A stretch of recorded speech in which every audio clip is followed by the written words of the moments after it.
I thought I would make this video with the purpose of showing one strategy of how to combine or sum or bust several channels together, in this case these 6 drum channels, and then bring that bus in on a spare channel. In this case I'm going to use channel 19 here.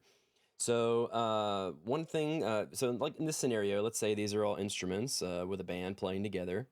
And let's just say in this scenario, my monitors, whether they're in-ears or wedges, are on the first 6 buses. And so one thing you'll need is a spare bus. So I'm going to use bus 7. So first thing I want to do is go to bus 7, and then I'm going to bring up the faders for those drums in the bus. Okay, so I'm going to bring those all up, and you can of course tweak this mix to taste to kind of make your own drum mix for the monitors. You may want less overheads, or you're mainly just kick and snare, or however you want to do it. And then you want to make sure the master for that bus is up as well. I'm going to put it at unity 0 dB. And then the next step is to go back to your main left-right mix. Now you can see that I've got some signal on these 6 channels here. I'm going to snap in front of my overhead mic, so you can see that meter jumping up and down. And the next step is to go to your spare channel.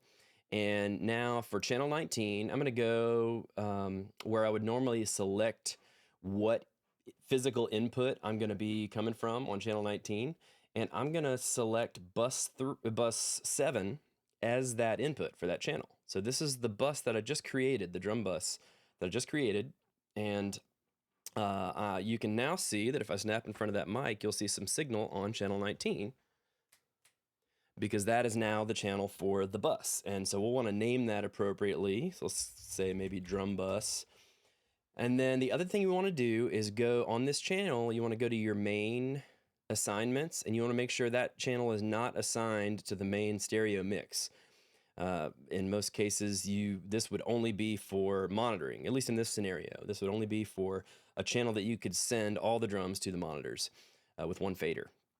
And so that's pretty much it. And then the other thing you just want to double check is that, let's see, your drum bus on the sends, as long as you have these, let's say these first 6 buses in this scenario are going to be our monitor mixes, and they're probably already configured like this, but you'd want to make sure they are selected with one of these pre-fader options. So post EQ is also taps off the signal before the fader, and that way if it doesn't matter, even though this is not going to the left-right mix because we just unassigned it. That way it doesn't matter where this fader is.